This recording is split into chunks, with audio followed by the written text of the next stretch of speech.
Salut tout le monde et bienvenue dans votre chaîne Apprenons ensemble.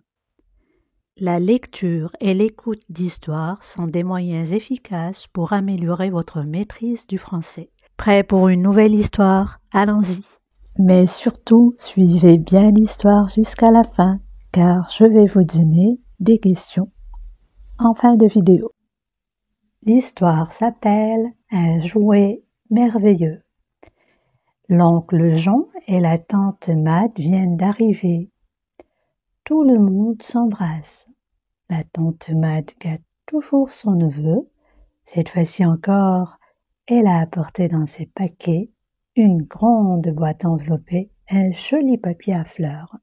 « Tiens, Jean-Pierre, c'est pour toi. »« Oh, merci, tante Mad. » Un baiser à l'oncle, un baiser à la tante, et Jean-Pierre s'empresse d'ouvrir la boîte mystérieuse. Qu'est-ce que cela peut être?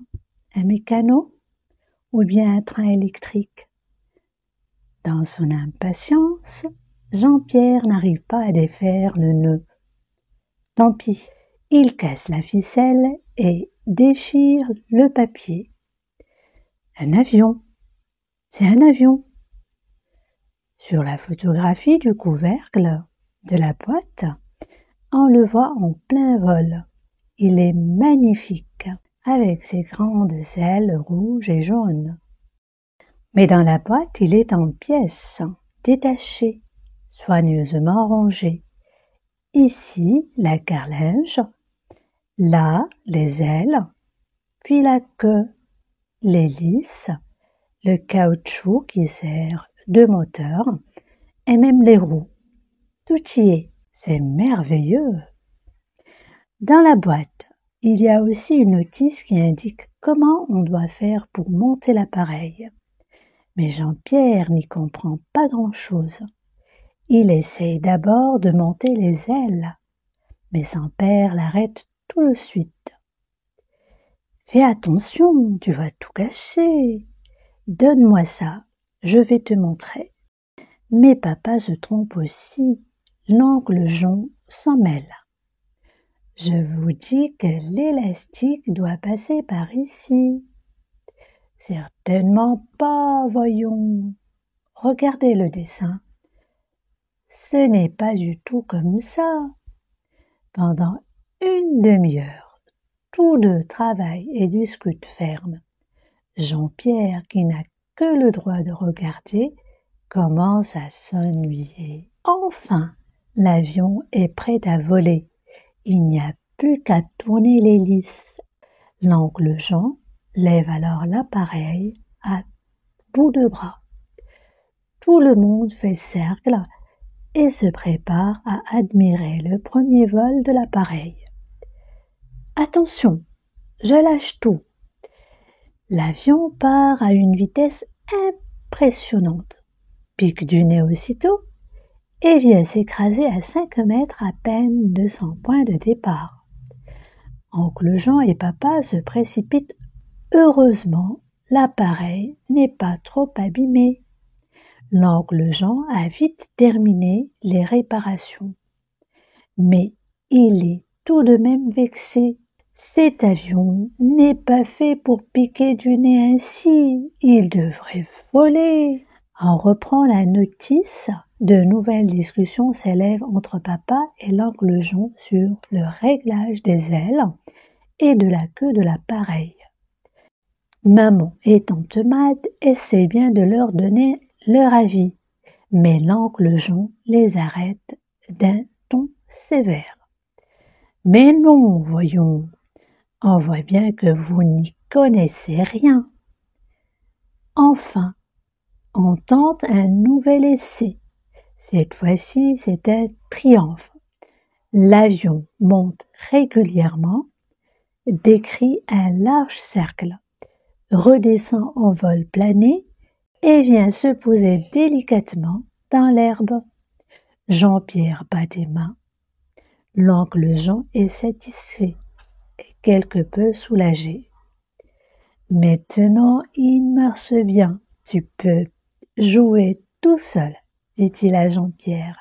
Tout le monde rentre à la maison, sauf Jean-Pierre qui reste dans le pré.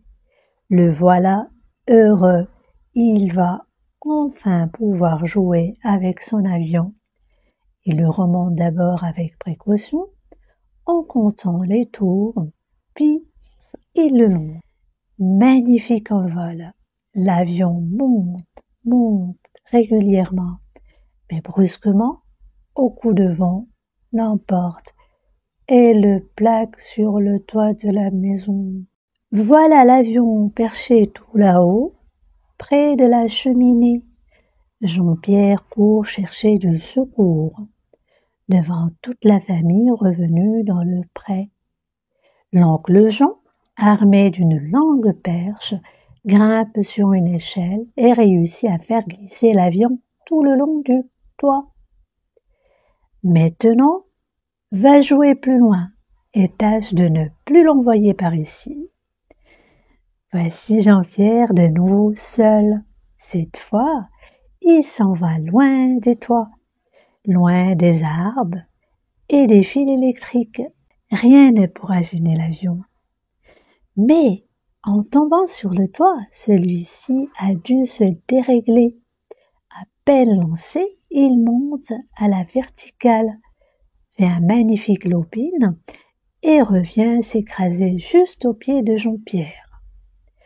Le choc a été brutal et une aile s'est cassée.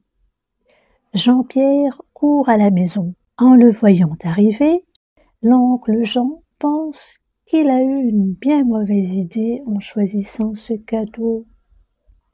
Enfin, avec beaucoup de colle, de papier collant et de papier journal, on réussit à réparer l'aile brisée. Jean-Pierre regagne son champ d'aviation. La réparation est excellente et l'avion vole presque mieux qu'avant. À chaque fois, maintenant, Jean-Pierre remonte un peu plus le moteur pour faire durer le vol plus longtemps. 200, 300 tours, pourquoi ne pas essayer 400? 380, 381, tout à coup, crac! Dans un bruit terrible, la carlinge s'est brisée et aplatie en accordéon.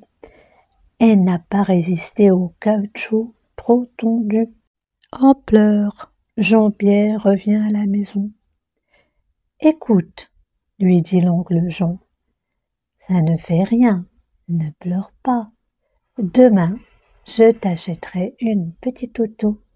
Ça durera plus longtemps et ton père sera plus tranquille. » Très belle histoire. Et maintenant, je vais vous poser quelques questions pour voir si vous avez bien suivi l'histoire. Est-il très facile de monter l'appareil? Qu'est-ce qui nous le prouve? Tante Mad et la maman essaient de donner leurs avis. Cela fait-il plaisir à l'oncle Jean? Que va faire l'oncle Jean en fin de compte? Va-t-il acheter un nouvel avion pour son neveu? Merci de noter vos réponses dans les commentaires et si vous avez aimé cette vidéo, merci de la liker, de la partager et à une prochaine histoire. À très bientôt.